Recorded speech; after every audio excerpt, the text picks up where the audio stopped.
Greetings from Innovation Island, Sri Lanka. Here we are in the middle of a beautiful country and wonderful people. There are 200 delegates from 50 countries who have gathered together to discuss what innovation means and what's the future look like. So I have with me three amazing entrepreneurs in the digital space who have been doing very, very innovative work in their own fields, in their own countries, across countries. And here we are to discuss some of their work and what it means for the future.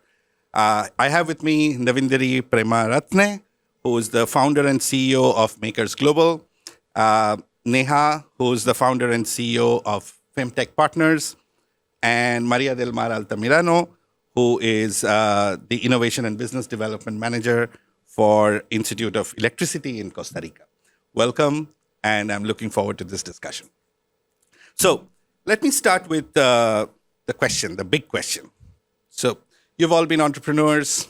You have faced challenges, and you've overcome them. So can I just start with you, Nevi, if I may call you Nevi? So what facilitates a stronger collaboration between entrepreneurs, investors, governments, government agencies, and academia, which kind of helps your work and helps this innovation ecosystem to grow? Right.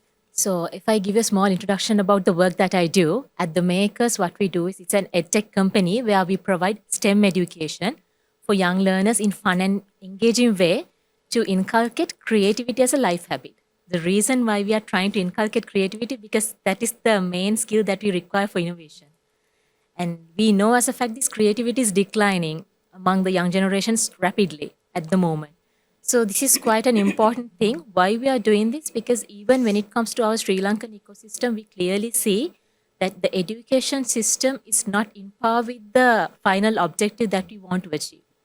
So the collaboration is quite important, especially when it comes to government, academia, and also industry. So they also have to work together towards one objective. The purpose matters. But even though we talk about all these things in one go, even we talk about public-private partnerships, industry-academia linkages. So some of the conferences, forums that are happening out there, but that get limited to these conferences and discussions only. It's quite important for us to work together and execute certain things collaboratively. Otherwise, this won't happen. So one example that I can tell you, now when I started this, it was really difficult for me to stay sustainable here in Sri Lankan market. Why? So we had a lot of import restrictions back then. So we had this so-called economic crisis happened at that time. We had 13-hour power cuts. So we couldn't import the raw materials to the country at a certain point. And the funding was not available at all. So the maximum funding, the government grant that we can get at that time was around 3,000 USD. Apart from that, you hardly find grants and early stage funding here in Sri Lanka. So then you have to go out and you have to put an extra effort to make that happen. So the funding and this collaboration is quite important so that you can go through this funnel to achieve your dream. Otherwise, you have to run here and there, and it's a huge distraction for a startup. Sometimes you have to find a cash flow to maintain your main business by doing other things. Right. So this is one thing that I really want to highlight. Good. And this collaboration really matters in order to avoid these problems. Excellent. I think we'll come back to the financing because that's I think a major issue in innovation. But just a quick follow-up. So you are in the edtech space, right? I mean, if you say the startup language, you are in edtech. Now, why did you choose that? Just in quick 2 minutes, 1 minute if you want to explain. Interesting reason. So before I started this, I was at ICT Agency of Sri Lanka, another government organization, and worked there as a senior manager in startup ecosystem development. At the same time, I wanted to work on some of the initiatives together with some ministries that is related to education. So we submitted proposal, worked so hard on it. But because of the lethargic processes and some of the negligences happened that during that time, we couldn't get that forward, make that, keep that going. So basically, it was a frustration that I had, I would say. So I quit my job and started this because I really wanted to make that happen faster. So So, frustration leads to innovation. Good. yes. Neha, let me come to you. So you're Femtech partners. You're the CEO and founder. I think that's something common between the two of you. And you've had a very broad geographical experience. And from that perspective, from the perspective of what you do, why did you focus on your efforts on women's empowerment? If I may talk of Femtech first, and then I can come to the your other CV, parts of your CV. Yeah, thank you for having me. I think it's an interesting question, and it just takes me back to my young days in Delhi. And anyone who has grown up in a city as big as Delhi would vouch for the safety level, the concerns around not feeling equal to men at most times. And I felt no different. Right before we started the session, you were asking me, how you're going to address me? And I said, you can address me with my full name, Neha Mehta, or my first name. So my passport doesn't have my last name. And the reason it does not is because my father wanted me to be known for the person I am. He said, you'd rather be known as Neha, and I should rather be known as your father. And you should not be taking your husband's last name. And at that age, it was not something that empowered me or changed my life story. But when I look back, it makes me feel that was a good message, and it set the tone for my life because it made me realize that I have power within me. I don't need to go out and secure it through someone. And that takes me to the fact that when we look at the industry where I work in, finance and now technology, fintech put together, it doesn't have a lot of female representation. I recently published a book which is on fintech. Every time I go out to sign copies, come back home and show those pictures to my mom, she often tells me, where are the girls? Where are the women? Why don't you have pictures with them? And I said, no one works in this space.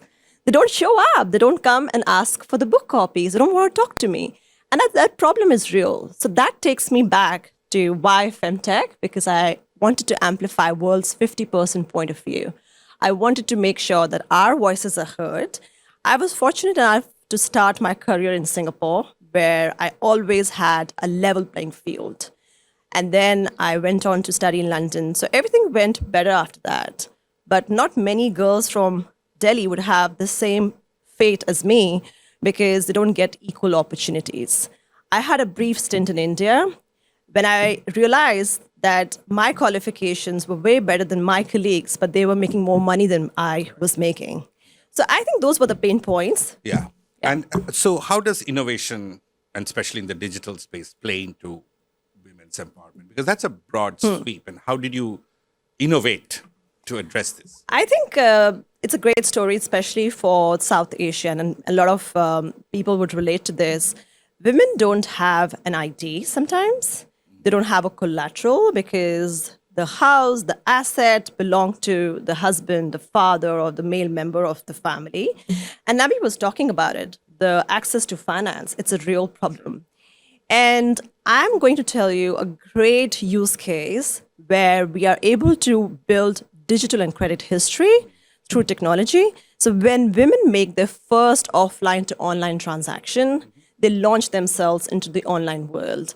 And that's when they make a digital history.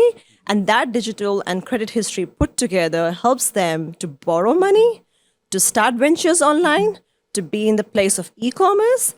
And that's the beauty of it. So basically, technology enables It has a innovation ripple in a effect. way of how you gather information, data, and help that empowerment. Yes, it's an alternate credit scoring. Yeah. And that enables women to have faith in their ideas because ideas can change history. Excellent.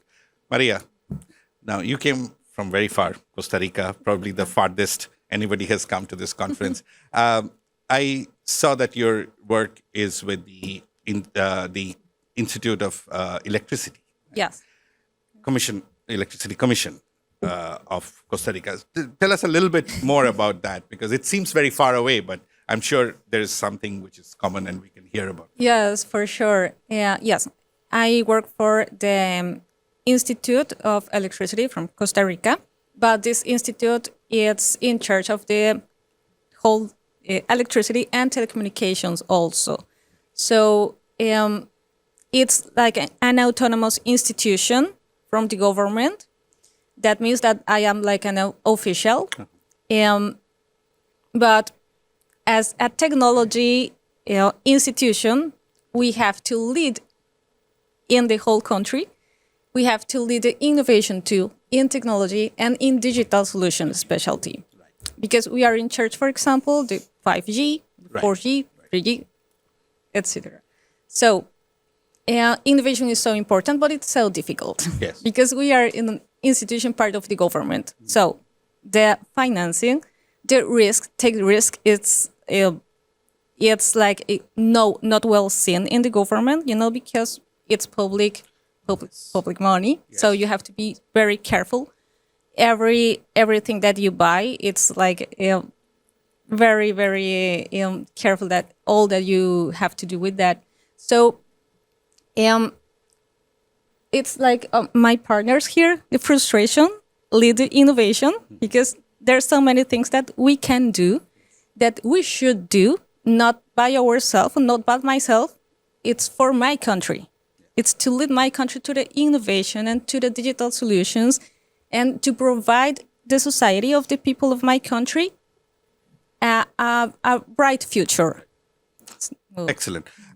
Let me just do a follow-up. I mean, I'm really interested. I work in India in the government sector, and I can share some of your frustrations and experiences about innovation.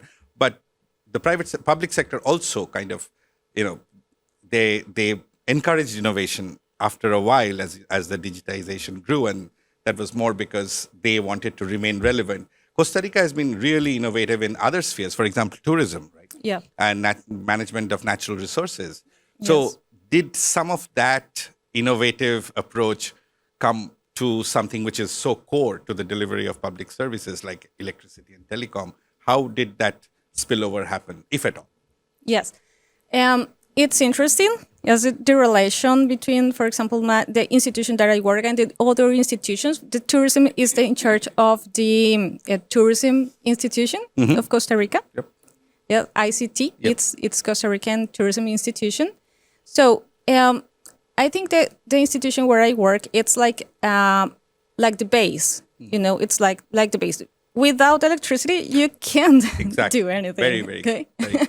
Electricity and telecommunications. And telecommunication. Right. It's Yeah. like the base of all. Correct. And so if we can provide of electricity and telecommunications to the whole country, Correct. we can provide too, like the tools for the people to Very good. innovate. Very good. Right. That is the base Yeah. of you're setting It's the like the base baseline. for innovation to happen. Exactly. Great. I think we can have one more round. There's 5 minutes left. Let me do a quick fire on this, right? I heard two things. One is financing. And what we didn't hear much in the first round is how do you as entrepreneurs and innovators look at emerging technologies? And what are the opportunities and challenges? So can you address those two things? A, financing, which you've identified, and second, the opportunities for emerging and new technologies. So I'll start with Nevi, and then we go around the table. So access to finance is really important, especially for us to emerge as a startup and also to build an innovative culture and an ecosystem. Why? So we know as a fact, you are coming up with something new. It's so risky, and you should have some sort of a safe net at the initial stage, and you have that support system around you. But if it is not there, they are not willing to take a risk. Innovation happens when you are willing to take a risk, and also you should have that talent and skill set to make that happen as well. So this is really important. And even according to the Startup Genome Deep Assessment that we had around 2020 here in Sri Lanka, they have specifically mentioned the areas that we have to improve here in Sri Lanka is early stage funding, because we didn't have any except like 1 and 2 grants that I mentioned earlier. Got it. So even you can't name like 5 to 6 venture capitals VCs here in Sri Lanka. Yeah. So this is a huge problem. Yeah. And because of this reason, most of these innovative companies and these thought leaders, they go out of the country to make things happen. Got it. Then they are going through another struggle. So this is really important for a country to make things happen. Got it. And on top of that, the other thing that you ask about the technology The new and and emerging right, technologies. I think that is a great thing. And on top of that, just like Maria mentioned, the infrastructure should be there. Even though we talk about all these things, sometimes things are just getting limited to Colombo and other main cities in the country. The president yesterday mentioned that Yes. in his speech, right? And Yes. 60% of the GDP is in the Western province Yes. or exports. I Yeah. forget. But yeah, So that's a we very good rarely point. see some emerging companies out there apart from these cities. Correct. So you have to make that happen and you have to create that trend. Then when the startup density arises, then people are coming up with this innovative mindset. Correct. This is also quite important. And top of that, so if we talk about emerging technologies like AI, Yeah. it's really helpful. I don't think that people should be scared of these sort of technologies. So we should embrace it. Got it. So it gives you more time to imagine more because it does all the work that we have done so far. So I think I really love this Very technology in that case. Very good. Neha, I know this is the same question, finance and emerging technology, but what we were talking about yesterday and the president's speech that, and Hans also, who's the Hans Vijayatunga. So he mentioned that nobody is an island in a digital space, right? I mean, but you've worked in different small countries in the Indo-Pacific. So from the financing perspective and innovation, using new technology opportunities, what do you see? And maybe keep it brief, if you I think it's a great question because when you talk about small island developing states, SIDS, if you look at this space, 90% of people getting employed in small and medium enterprise in space and also startups. So if it's giving job creation to such a large population, what can we do to make sure that these startups thrive? Yeah. And I think that's a challenge because we all know that funding is a real problem, but let's put a focus on solution because Yes. that's where our lens should be. So I think we can look at crowdfunding, and these days diaspora funding is also going up. Let's say people, because right now we're in Sri Lanka, Sri Lankans outside of Sri Lanka would love to invest in great ideas. Great point. And that's what we did when I was in Fiji, in Solomon, Tonga, Vanuatu, in these countries. Governments should come forward and do equity free grants so that startups can take that risk because de-risking these investments is very important. And they can take the first plunge to be there so that they set the right example and encourage people to take risk because a lot of times we are shy of taking risk. And I would say, lastly, it's also important to see how can we create accelerators, incubation hubs, because these are the models that have helped countries like Singapore be a fintech hub. And I've been there for many years, and then I uprooted myself to Suba, and I realized there's so much you can bring in terms of those best practices. And just coming on to the emerging technologies and giving a real life example. So artificial intelligence, when we were in Fiji, you know how these island countries have to deal a lot with natural disasters. Yeah. So we were able to do real-time capturing of pictures taken from affected areas, assess it through AI, and send off the money in the mobile wallet in split seconds. That's a great innovation. So it's a micro-insurance Wonderful. product, and it has the AI-enabled solutions as well. fantastic. So I think that's a great example. And the second one would be blockchain for real-time remittance, bringing the cost of that transaction low so that everyone benefits. Great.